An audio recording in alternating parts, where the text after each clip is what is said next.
Assalamualaikum warahmatullahi wabarakatuh. Salam jumpa lagi dengan saya, Bahrudin, sang pengibar bendera merah darahku, putih tulangku. Salam merdeka, merdeka, merdeka. Hari ini 1 Juni 2020. Hari ini hari kesaktian Pancasila. Hari ini saya memenuhi permintaan Presiden bahwa para YouTuber hendaknya membuat YouTube yang ada Pancasila. Hari ini saya beri judul Kesaktian Pancasila adalah kemerdekaan bangsa Indonesia. Hari ini Pak Presiden, seluruh bangsa Indonesia sudah hafal Pancasila. Tetapi setahu saya Pak Presiden, orang hafal Pancasila belum tentu adalah seorang nasionalis Pancasilais. Tapi yang pasti seorang nasionalis Pancasilais pasti memiliki ilmu kesaktian Pancasila. Contoh Bung Karno, manusia yang di dalam berketuhanan yang Maha Esa, menjunjung derajat para luhur yang berjasa atas dirinya, yaitu para bendoro-bendoro merah darahku, putih tulangku. Dialah para pendiri Bu Pertiwi, cikal bakali negara, bobot bibit babate negara, pondasine negara, ya tumbal-tumbale negara. Itulah manusia yang beradab atau manusia yang melakukan sila kedua di dalam berketuhanan yang Maha Esa untuk sarana menuju sila ketiga, yaitu persatuan bagi seluruh bangsa Indonesia. Sebelum sang proklamator Bung Karno menyatu kepada bangsa Indonesia, dia menyatukan raganya berasal dari Ibu Pertiwi dan menyatukan jiwanya menuju pintu gerbang kemerdekaan abadi atau alam surga. Melalui alam roh, dia bertemu sang penguasa alam roh, yaitu para satrio-satrio piningit, dan dia juga bertemu sang penguasa alam sukmo. Dialah para jenderal-jenderal di langit. Dan pada akhirnya bertemu sang Garuda Pancasila di alam kemerdekaan abadi. Ketiga-tiganya menyatakan bahwa akulah pandu kamu, akulah patriot kamu, dan akulah pribadimu. Sehingga sang proklamator Bung Karno adalah raganya dari satrio piningit, bajunya daripada para jenderal di langit, dan bibirnya sang Garuda Pancasila.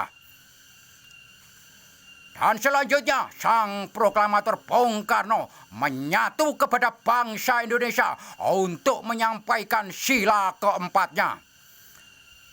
Hai bangsa Indonesia, kalau engkau ingin menebus pintu gerbang kemerdekaan abadi atau alam surga, jangan lupa kibarkan bendera merah putih setinggi-tingginya. Kemudian kau mengeringkan cipta, maka sang Garuda akan, akulah pandu kamu, akulah patriot kamu, dan akulah pribadi kamu. Dan selanjutnya saudara akan menjadi manusia-manusia di dalam setiap langkahnya didampingi kekasih Tuhan, sehingga engkau adalah menjadi manusia sang penyelamat bangsa. Negara yang sudah merdeka menjadi hancur akan engkau merdekakan semuanya. Dan selanjutnya Bung Karno bersama para pahlawan-pahlawan menghancurkan penjajah, sehingga negara yang hancur bisa merdeka. Itu bukti bahwa seorang nasionalis Pancasilais yang memiliki kesaktian Pancasila pasti bisa mewujudkan negara yang hancur bisa merdeka. Bukan itu saja, bahwa selagi dunia ini belum amblek, Gondoarum semerbak mewangi tidak akan pernah layu ditelan peradaban zaman, bahkan menerobos ke seluruh penjuru dunia. Itulah Gondoarum sang nasionalis Pancasilais, yo sang proklamator Bung Karno.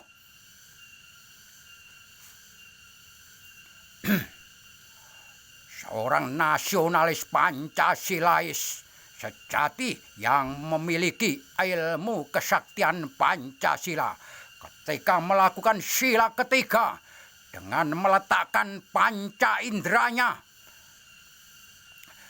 jiwanya bisa melayang menuju alam roh. Berarti dirinya sudah menguasai indera keenam. Dia juga bisa menguasai alam sukmo dan bertemu para bintang di langit. Berarti dia sudah menguasai indera ketujuh dan dia bisa menerobos pintu gerbang kemerdekaan abadi. Berarti dia sudah menguasai indera kedelapan ketika dirinya mengheningkan cipta.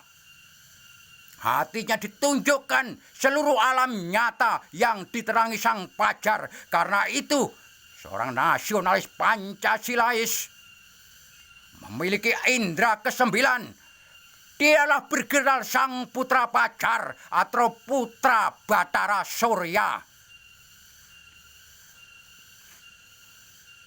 Bukan itu saja, seorang nasionalis Pancasilais yang memiliki kesaktian Pancasila. Seluruh ucapannya itu adalah Sabdo Pandito Ratu atau Sabdo Palonoyo Genggong. Sabdo yang berarti ucapan berupa petunjuk dan larangan yang berakhir dengan ketentraman dan kehancuran. Itulah yang dimaksud dengan surga atau neraka, merdeka atau hancur.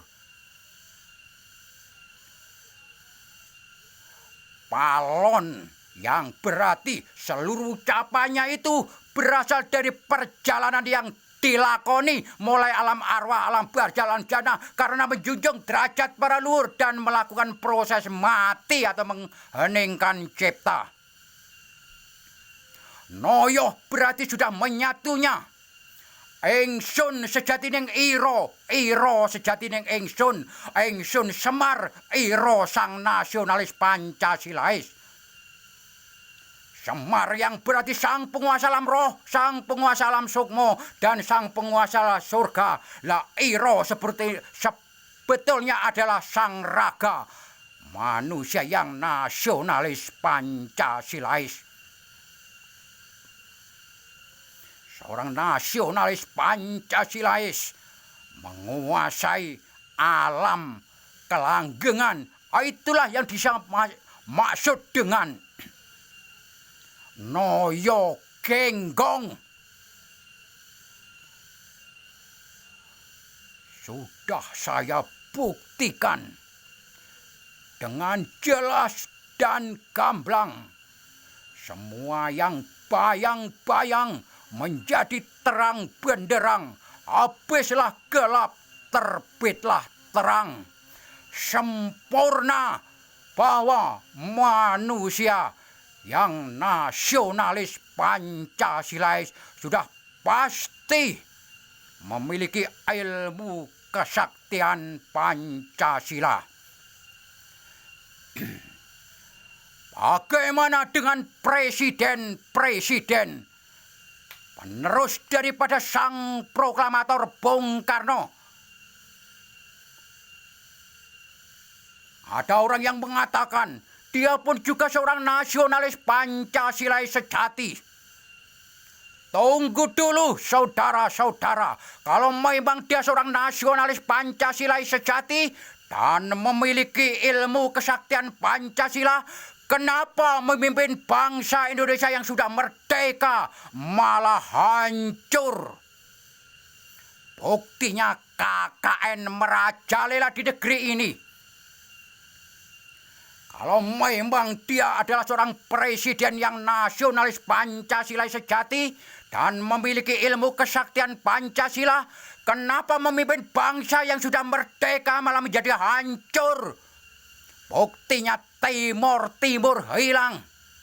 Padahal para pendiri Ibu Pertiwi ini dengan merah darahku putih tulangku, merdeka atau mati sampai titik darah penghabisan.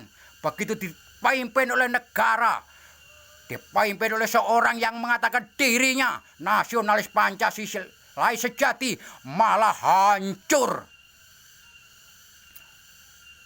Presiden yang seperti itu adalah presiden yang menari-nari di atas luka penderitaan para pendiri Ibu Pertiwi. Kalau memang presiden Indonesia ini seorang nasionalis Pancasila sejati, kenapa memimpin bangsa Indonesia yang sudah merdeka malah menjadi hancur? Buktinya perang saudara tidak henti-hentinya, perang antar agama dan perang antar suku. Kalau memang seorang presiden tersebut adalah seorang nasionalis Pancasila sejati, tidak mungkin memimpin bangsa Indonesia yang sudah merdeka ini malah menjadi hancur.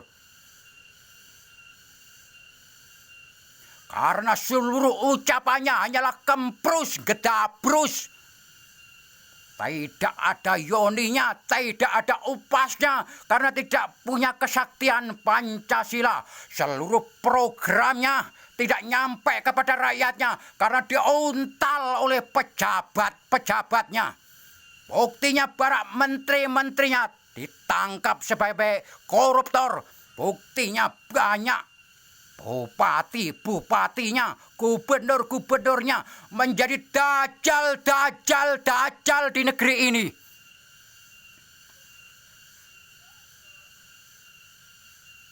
Saudara-saudara, saya ingin mengabarkan kepada presiden Indonesia. Coba Pak Presiden, sekali saja engkau ini bercermin untuk mawas diri. Ada apa yang terjadi atas diriku ini? Saya menjadi presiden, ribuan rakyatku diuntal gempa bumi, ribuan rakyatku dilahap tsunami. Ada apa yang terjadi atas diriku ini? Menjadi presiden, ribuan rakyatku disambar puting beliung. Ada apa atas diriku ini? Menjadi presiden, rakyatku diseret banjir bandang dan tanah longsor. Kalau engkau Pak Presiden tidak mengerti jawabannya, saya tunjukkan kepadamu jawabannya.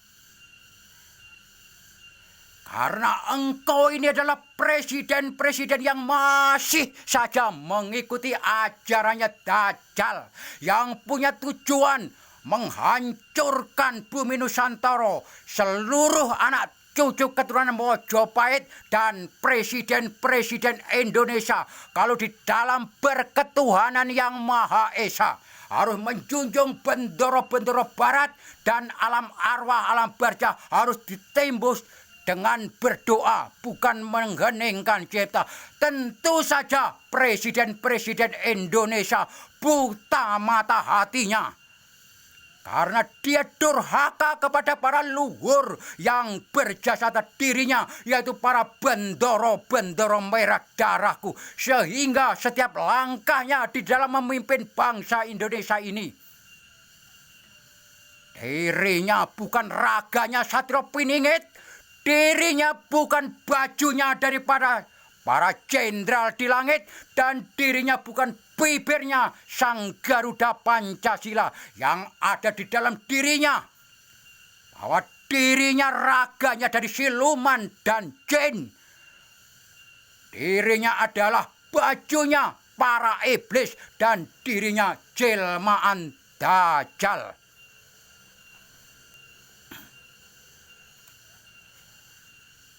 Tentu saja negara Indonesia ini yang sudah merdeka akan menjadi hancur.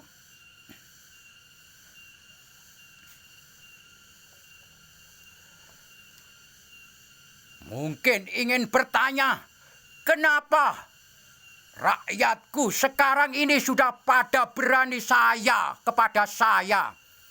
Kalau tidak tahu jawabannya, akan saya tunjukkan kepadamu, hai Bapak Presiden. Sudah tentu setiap presiden tidak menjunjung derajat para luhurnya akan diinjak-injak oleh rakyatnya. Itu namanya hukum karma. Cukup jelas dan gamblang, semua yang bayang-bayang menjadi terang benderang. Habislah gelap, terbitlah terang, sempurna. Sebelum saya tutup dalam medsos ini, ada syair rindu buat Presiden Indonesia dari Satrio Piningit dengan judul Kere Munggah Bale. Semua dari 3 tokoh Sunan Kalijogo, Gus Dur, dan Bung Karno.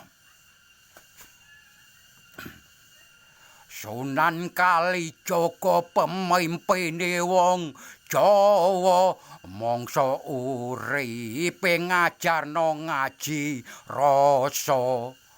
Swarga lan neraka sakjroning rasa. Rasa mulya lan rasa sengsara. Setan lan malaikat sipate menungsa, ora manggon ana wong liya. Mula suwira presiden aja rumangsa bisa, sira presiden bisa rumangsa. Keruken bumi Nusantara kumpulna dadekna bondo. Yen wis akeh di negara manca, mulih manca bakal mlebu swarga. Bengak-bengok aku ora ngerti, wong sing bengok ya ora ana bukti. Iki lho dikebohongi wong luar negeri. Iki re kalah ambek Kere Munggah Bale. Itu dari Sunan Kalijogo. Ini dari Gus Dur. Gus Dur pemimpin agama, mangsa uripe dikuyo-kuyo, banjur mati dipuja-puja, sebab ngajarno aja mung ngaji maca. Supaya gak getun tembe mburine, supaya gak picek mata atine. Uripe gak manut tembung jare, akile kalah ambek Kere Munggah Bale. Keruken bumi Nusantara kumpulna dadekna bondo, yen wis akeh digara manca. Mulih teka manca bakal mlebu swarga. Bengak-bengok aku ora ngerti, wong sing bengok ya ora ana bukti. Iki lho dibujuki wong luar negeri, akhire kalah ambek Kere Munggah Bale. Itu dari Gus Dur, iki dari Bung Karno. Bung Karno pemimpin negara, mangsa uripe ngusir penjajah manca. Indonesia asalnya hancur, bisa merdeka. Bela pati nganti sempurna.